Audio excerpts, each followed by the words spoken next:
దీర్ఘకాల వ్యాధులకు 20 ఏళ్ల అనుభవం ఉన్న అత్యుత్తమ హోమియోపతి వైద్యం మాస్టర్ హోమియోపతి.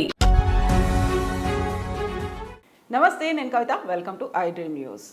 తెలంగాణకు మోదీ గ్యారంటీ అంటూ బీజేపీ తన మేనిఫెస్టోను ప్రకటించింది. ఇక వారం రోజుల్లోనే 3 రోజులు తెలంగాణలో మోదీ ఉండబోతున్నారు. 6 బహిరంగ సభల్లో పాల్గొనబోతున్నారు ప్రధానమంత్రి నరేంద్ర మోదీ. అయితే ప్రజల్లో రెస్పాన్స్ ఎలా ఉంది, ఎలా రియాక్ట్ అవుతున్నారు, గ్రౌండ్ రియాలిటీ ఏంటి? ప్రస్తుతం మనతో పాటుగా ఉన్నారు ప్రొఫెసర్ ఘంటా చక్రపాణి గారు. సో మీరు ఫీల్డ్ విజిట్స్ అయిపోతున్నాయి, గ్రౌండ్ రియాలిటీ ఎట్లా ఉంది, పబ్లిక్ పల్స్ ఎట్లుంది అనేది మీరు చూసి వచ్చిండ్రు కాబట్టి, మోదీ గ్యారంటీ అంటూ ఒక చివర్లో అందరికంటే లాస్ట్న బీజేపీ మేనిఫెస్టో అనౌన్స్ చేసింది. దాంతో పాటుగా ఇప్పుడు హార్డ్లీ వారం రోజుల్లో 3 రోజులు 6 బహిరంగ సభలు, మోదీ ఇక్కడ ర్యాలీలు, బహిరంగ సభలు అన్నీ చేస్తుంది. ఎట్లుంది అసలు గ్రౌండ్ రియాలిటీ? నిజానికి చాలామంది బీజేపీ కేంద్ర నాయకత్వము అవలంబించిన స్ట్రాటజీ వల్ల బీజేపీ నాన్ సీరియస్ అనుకున్నారు. చాలా వరకు విశ్లేషణలు వాళ్ళు నామకే వాస్తే క్యాండిడేట్స్ని పెట్టినారు, పెద్దగా ప్రభావం లేదనుకున్నారు. కానీ బీజేపీగా ప్రభావం లేకపోయినప్పటికీ కూడా కనీసం ఒక 25 కాన్స్టిట్యున్సీస్లో, అవుట్ ఆఫ్ 119 కాన్స్టిట్యున్సీస్, ఒక 25-30 కాన్స్టిట్యున్సీలలో మంచి పోటీ ఇచ్చేటువంటి స్ట్రాంగ్ క్యాండిడేట్సే కనబడుతున్నారు. అది ఇప్పుడున్నటువంటి వాతావరణంలో కూడా ఇగ్నోర్ చేసేటువంటి పరిస్థితిలో లేరు. ద్విముఖమా త్రిముఖమా? అక్కడ త్రిముఖమే, ఎక్కడైనా సరే త్రిముఖమే. ఒక 2-3 కాన్స్టిట్యున్సీలో నిజానికి ముఖాముఖి పోటీనే కనబడతా ఉన్నది. అంటే బీఆర్ఎస్ వర్సెస్ బీజేపీ అని అంటున్నారు.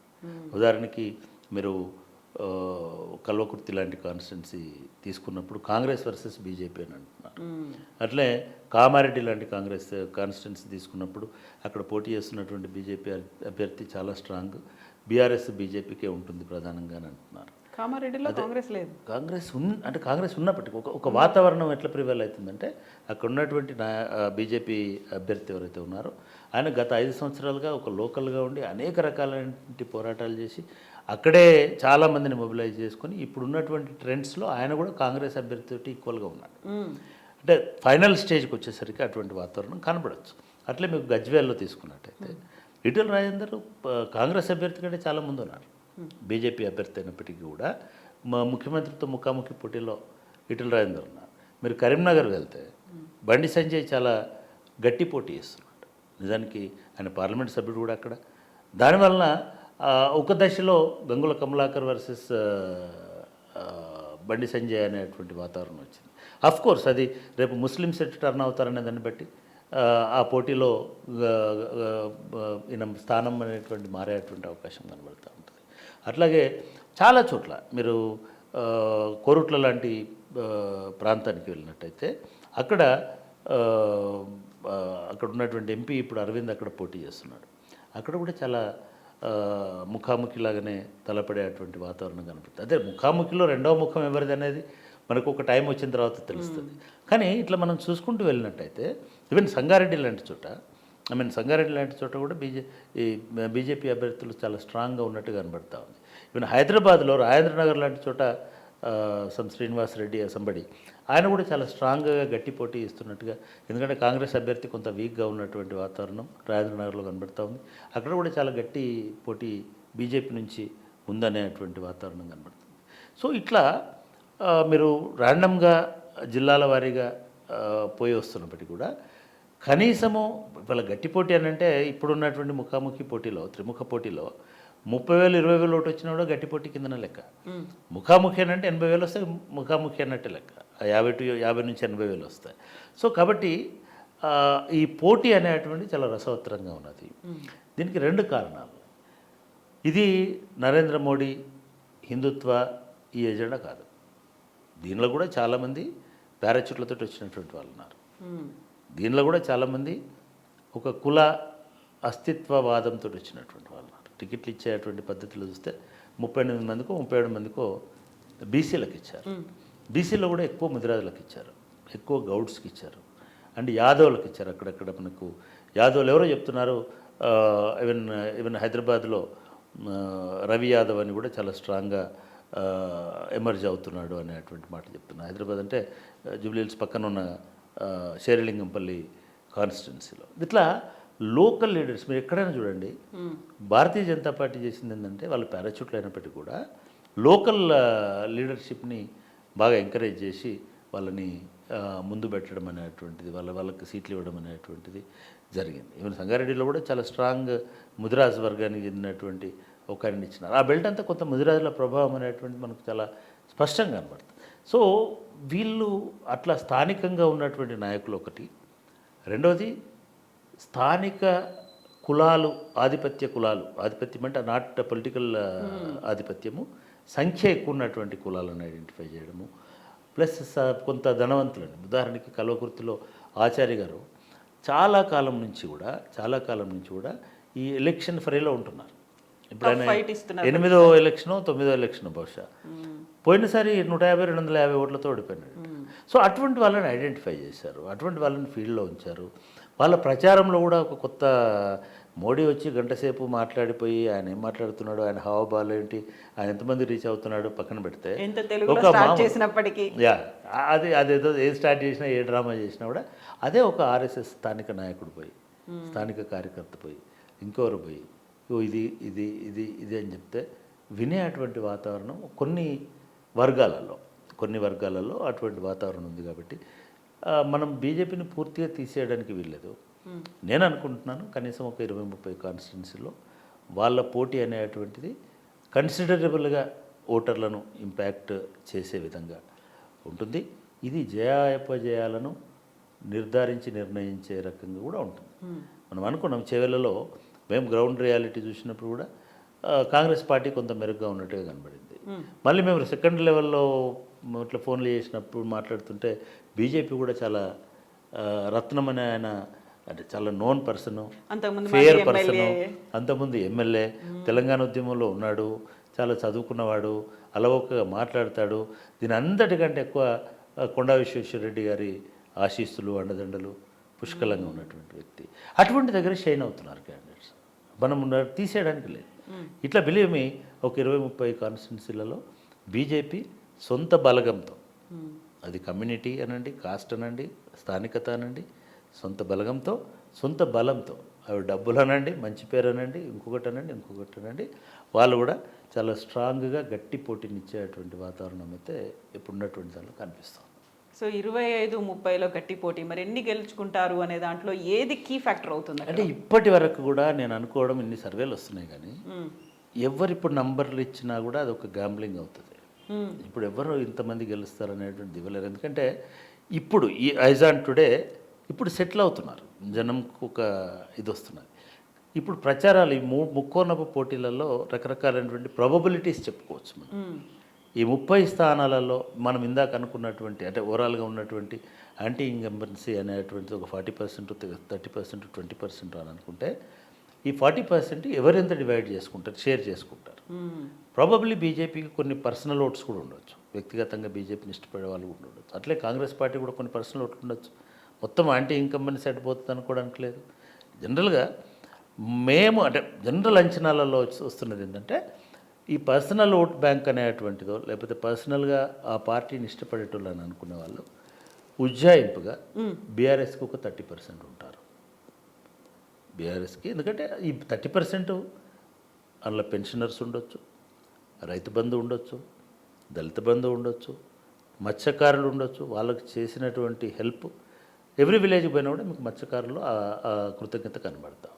లేదా గొర్రెల పంపిణీలో లబ్ధి పొందిన వాళ్ళు ఉండొచ్చు, రకరకాల పథకాలు. అట్లా అన్ని పథకాలలో అంతే విధేయతగా ఉంటారా? అట్లుంటే 80% అవుతారు, ఉండరు.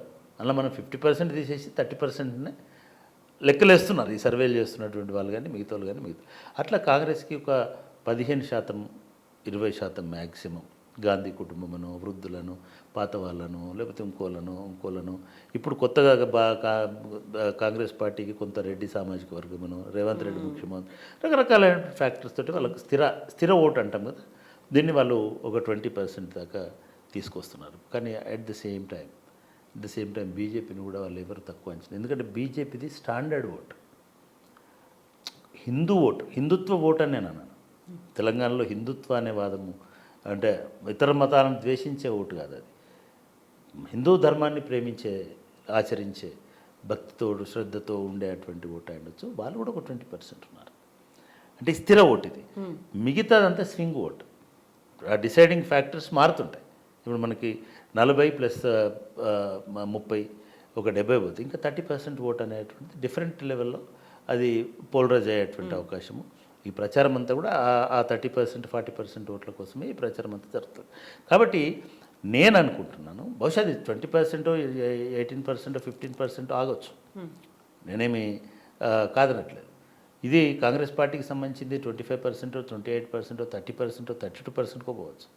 బీఆర్ఎస్ 30 నుంచి 40కో, 42కో, 43కో పోయి ఆగొచ్చు, లేదా ఇంకా ఏ రకమైనటువంటి పరిణామాలను ఉండొచ్చు. కానీ భారతీయ జనతా పార్టీ కూడా ఓవరాల్ ఓటింగ్లో సపోజ్ మీరు తీసుకోండి, రాజాసింగ్ అనేట ఆయనని అందరు కలిసి డిక్లేర్ చేస్తున్నారు రాజాసింగ్ గెలుస్తున్నాడని. వీళ్ళు ఎవరు చేయకపోయినా కూడా అసదుద్దీన్ ఓవైసీ డిక్లేర్ చేసేసినాడు, ఎందుకంటే పోటీ పెట్టకుండా. సో ఇవన్నీ కూడా ఆబ్వియస్గా మీరు బీజేపీ రెండోది కూడా గమనించండి. ఇప్పటి వరకు వీళ్ళు స్వతంత్రంగా ఎమర్జ్ అవ్వకుండా వచ్చినారు, ఇది చేసుకుంటూ వచ్చినారు. చాలా నోన్ ఫేసెస్ ఉన్నాయి బీజేపీలో, మనకి కనబడతలేవు కానీ చాలా నోన్ ఫేసెస్ ఉన్నాయి. ఈవెన్ సిరిసిల్ల లాంటి చోట్ల కూడా రాణి రుద్రమ పోటీ పడవచ్చు కాంగ్రెస్తో. ఎందుకంటే కొంత పద్మశాలిలో అటువంటి వాతావరణం ఉంటుంది. అక్కడ ఉన్న ఎర్లియర్ స్టడీస్లో మనకు అర్థమైంది ఏంటంటే కొంత అది ఉంటుంది. ప్లస్ ఆ కాన్స్టిట్యున్సీలో కొంత ఈ హనుమాన్ సేన అని అట్లాంటి అని ఒక భావవ్యాప్తి జరుగుతుంది హిందూ ధర్మానికి సంబంధించి. అవన్నీ వాటిల్లో ఎక్కువ శాతం అటు బెండ్ అయ్యేటువంటి అవకాశం ఉంటుంది. కాబట్టి సో అటువంటి నియోజకవర్గాలలో ఈవెన్ మనకి ఆదిలాబాద్ లాంటి చోట కూడా 1-2 స్థానాలు చాలా బలంగా భారతీయ జనతా పార్టీ ఉన్నటువంటి స్థానాలు బాబురావు ఖానాపూర్ ఉండొచ్చు, లేకపోతే ఆదిలాబాద్ టౌన్ ఉండొచ్చు, లేదా నిర్మల ఉండొచ్చు, బైన్సా ఉండొచ్చు. ఈ కాన్స్టిట్యున్సీస్ ఏవైతే కొంత సెన్సిటివ్ జోన్లో ఉంటాయో, ఎందుకంటే ఆదిలాబాద్ ఎందుకు స్పెసిఫిక్గా చెప్తున్నామంటే ఆదిలాబాద్లో ఒక స్ట్రాంగ్ ఆర్గనైజేషన్ చాలా కాలంగా ఏకలవ్య ఫౌండేషన్ అని మిగతాదని, ముఖ్యంగా ఆదివాసుల్లో చాలా పెనెట్రేట్ అయి ఉన్నటువంటి భావజాలాన్ని విస్తరింపజేసినటువంటి శక్తులు ఉన్నాయి. కాబట్టి డెఫినెట్గా అక్కడ కూడా ఆ ప్రభావం ఉండొచ్చు. కాబట్టి మనకు బయట ప్రచారం కనబడతలేదు కాబట్టి నెగ్లెక్ట్ చేద్దాం అనడానికి అవకాశం లేదు. రెండవది. మూడవది, మీకు ఒక కార్పెట్ బాంబింగ్ జరగబోతుంది నెక్స్ట్ వీక్. మొట్టమొదటిసారిగా తెలంగాణ గడ్డ మీద 3 రోజుల పాటు నరేంద్ర మోడీ ఉండబోతున్నాడు. 3 days కంటిన్యూస్గా ఆయన లైఫ్లో ఎప్పుడూ ఈ ప్రాంతంలో లేడు. అమిత్ షా 4 రోజులు 5 రోజులు ఉండబోతున్నాడు. గడ్కరీ 4 రోజులు 2 రోజులు ఆయన రాబోతున్నాడు. నిర్మలా సీతారామన్ షెడ్యూల్ అయితే ఎక్కడెక్కడైతే ఆంధ్ర ఎక్కడెక్కడైతే కొంత ఇటువంటి ఓటు బ్యాంక్ ఉందో జూబ్లీ హిల్స్ మిగతా చోట్ల ఆమెతోటి ప్రచారం చేయించేటువంటి పరిస్థితులు మనకు కనబడతా ఉన్నాయి. అంటే ఎందుకంటే ఇప్పుడు వీళ్ళు ఎందుకు వస్తున్నారు, అక్కడ మిగతా రాష్ట్రాల్లో పోలింగ్ అయిపోతుంది. 25th తోటి వీళ్ళందరూ విముక్తి అయిపోతారు. ఎందుకంటే మధ్యప్రదేశ్, రాజస్థాన్, ఛత్తీస్గఢ్ ఛత్తీస్గఢ్ ఆల్రెడీ అయిపోయింది. వీళ్ళు 25th నుంచి 24th నుంచి, ఎందుకంటే 23rdకే ఇప్పటికే క్లోజ్ అవుతుంది ప్రచారము, 23rd నుంచి 28 మధ్యలో 5 రోజులు తెలంగాణ మీద ఫోకస్ ఫ్రీగా ఉంటారు. సో ఎన్నికల కమిషన్ కూడా చాలా ప్లాన్డ్గా చేసి పడేసినారు. తెలంగాణ లాస్ట్కు పెడితే వీళ్ళందరూ ఇప్పుడు మనకి బహుశా టీవీలలో తెలుగు భాష వినబడదు. ఆ 3 రోజుల పాటు 5 రోజుల పాటు అటు సోనియా గాంధీ, రాహుల్ గాంధీ, ప్రియాంక గాంధీ, మల్లికార్జున్ ఖర్గే, లేదా శివకుమారు, లేకపోతే ఇంకొక ఆయన కాంగ్రెస్ మంత్రులు, కాంగ్రెస్ పాత పిసిసి ప్రెసిడెంట్ అందరూ ఇక్కడ ఉంటారు. రెండవది నరేంద్ర మోడీ, మనం చెప్పినటువంటి ఈ పరివారం అంతా, సంఘ పరివారం అంతా కూడా ఇక్కడ మోహరించి ఉంటుంది. ఇది హెక్టిక్ 2020 బౌలింగ్, 2020 బ్యాటింగ్ అనేటువంటిది మనకు ఆ చివరి 5 రోజులలో కనబడబోతుంది.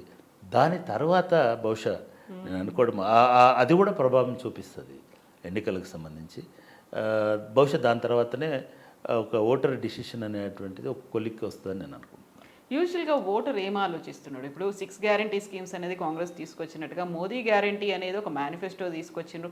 రైతులకు మేము ఇది చేస్తాం, ఇవన్నీ చేస్తాంతో పాటుగా అంటే అవినీతి, బీఆర్ఎస్ గవర్నమెంట్ చేసినటువంటి అవినీతిని పైన దర్యాప్తు జరపడానికి సుప్రీంకోర్టు జడ్జితో కూడా మేము ఏర్పాటు చేస్తాం ఒక విచారణ కమిటీని అనే మాట, ఇవన్నీ మేనిఫెస్టోలో ఉన్నాయి.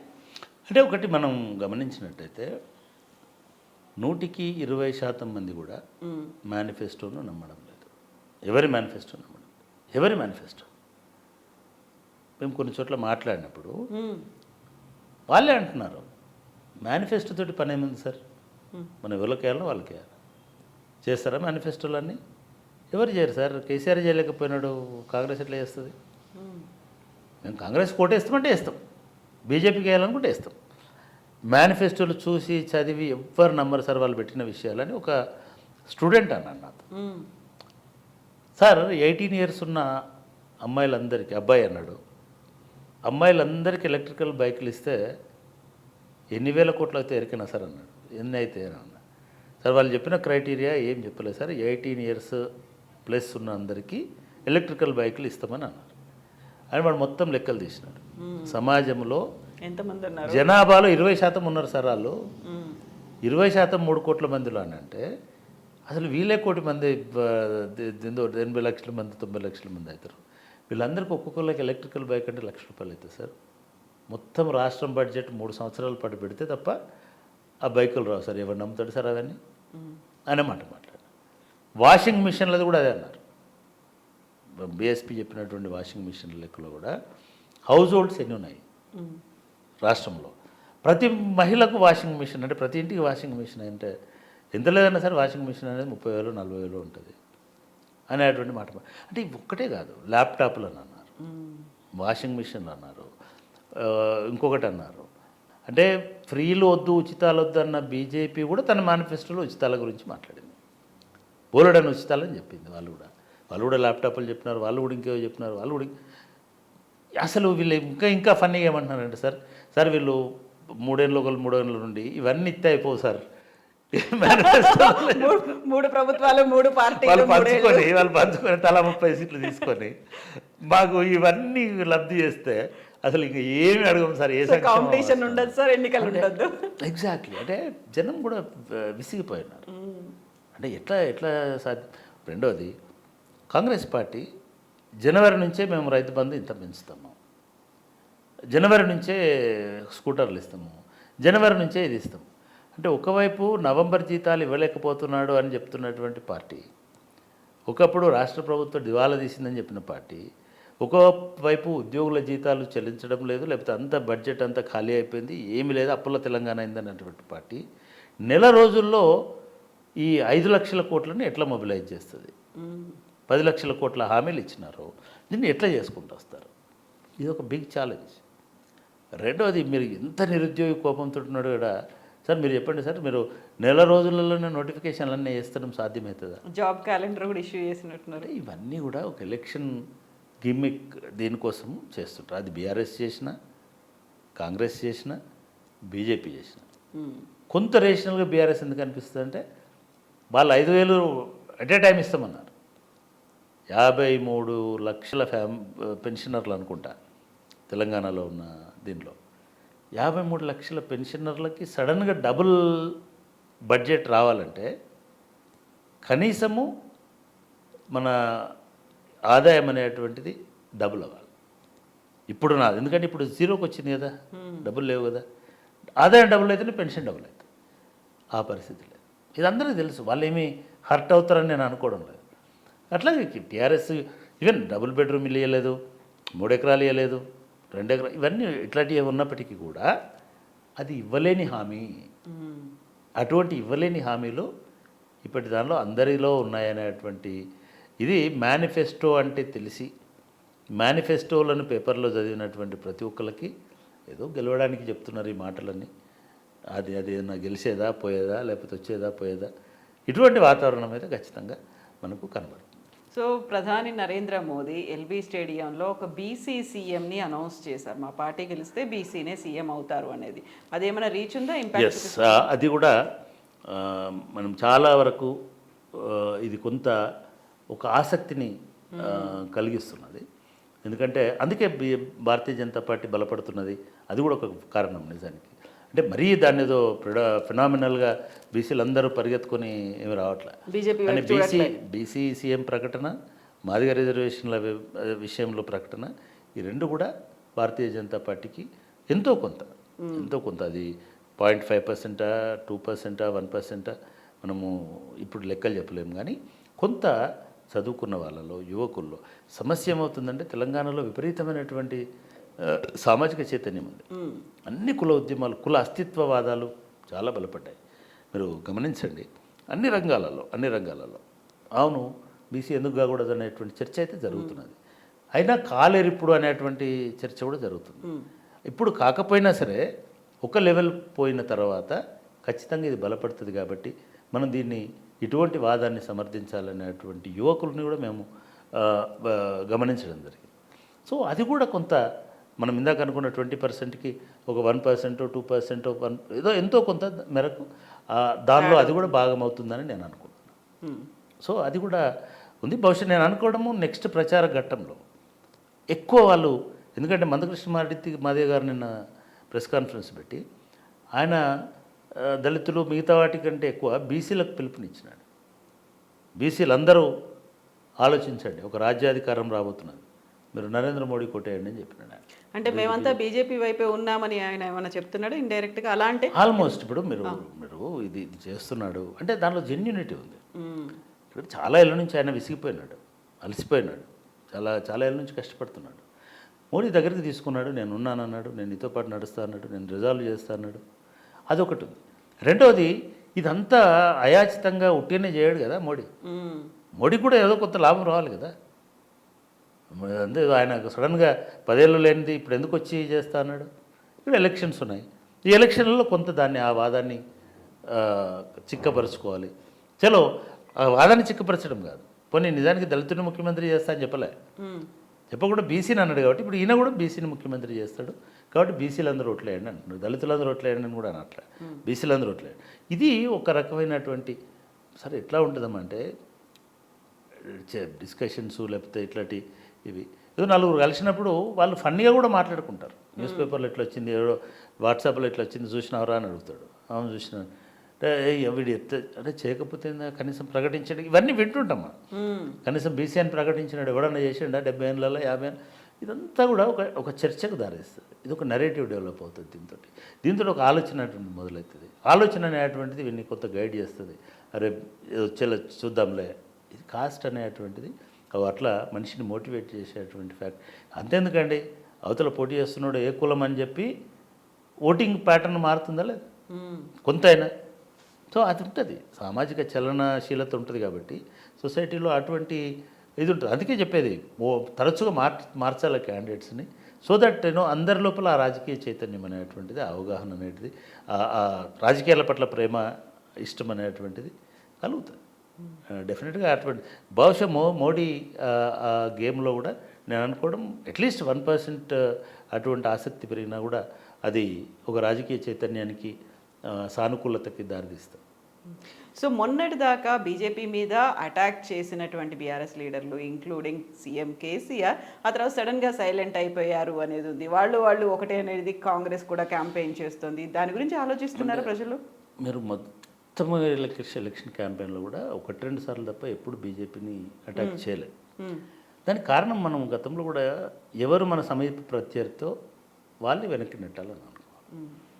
మీరు మారథాన్ పరుగులో చూస్తే నీ టార్గెట్ నీ ముందటివాడు ఉంటాడు, నీ వెనుకవాడు కూడా ఉంటాడు. ఒక ముందటివాడు కూడా వెనుకవాడు ఎంత వేగంగా వస్తున్నాడు అనేది కూడా ఉంటుంది కదా. రన్నింగ్ రేస్లో చివరి వాడి గురించి ఎవడు ఆలోచించాడు. వాడు నన్ను అందరిని దాటుకొని నా దాకా వస్తాడని ఎవ్వరు అనుకోరు. కాబట్టి రెండవ వాడే ప్రధాన ప్రత్యర్థి. అందుకే ఈ ఎలక్షన్ కామెంటరీలో సమీప ప్రత్యర్థి అని చెప్తుంటారు. సమీప నియరెస్ట్ రైవల్. ఈ నియరెస్ట్ రైవల్ గురించి మాట్లాడతారు ఎవరైనా, అది ముందున్నా వెనుకున్నా నియరెస్ట్ రైవలే. ఓడిపోయిన అభ్యర్థికి కూడా ఏం చెప్తారు, తన సమీప ప్రత్యర్థి 10,000 ఓట్లతో గెలిచినాడని చెప్తారు. గెలిచిన అభ్యర్థికి ఏం చెప్తారు, ఓడిపోయిన అభ్యర్థికి ఏం చెప్తారు, తన సమీప ప్రత్యర్థి 10,000 ఓట్లతో ఓడించాడని చెప్తారు. కాబట్టి ఎప్పుడైనా సరే ఎవరు సమీప ప్రత్యర్థి అనే దాన్ని బట్టే ఉంటుంది. బీజేపీ సమీప ప్రత్యర్థి కాదు, బట్ మేబీ కాంగ్రెస్కి సమీప ప్రత్యర్థి అవ్వచ్చు, లేదా సమాన ప్రత్యర్థి అవ్వచ్చు, లేదా అట్లీస్ట్ ఒక తొలిసారిగా రంగప్రవేశం చేసి ఒక కన్సాలిడేట్ చేసుకోవడానికి మాత్రం ప్రయత్నిస్తుంది అనేటువంటిది చాలా చెప్పుకోవచ్చు, చాలా వరకు చెప్పుకోవచ్చు. మనం ఇది 1-2 కాన్స్టిట్యున్సీలు కాదు, భూపాలపల్లి, ఇంకా చాలా పేర్లు చెప్పుకోవచ్చు. ఎక్కడెక్కడ బీజేపీ ప్రజెన్స్ అనేటువంటిది ఉంది అనేటువంటిది. చాలా చోట్ల 10,000 కంటే ఎక్కువ ఓట్లు బీజేపీకి వచ్చే అవకాశం అయితే ఇప్పుడున్నటువంటి వాతావరణంలో కనబడతాం. ఎస్ అండి, thank you so much Chakrapani గారు, థ్యాంక్ యూ అండి.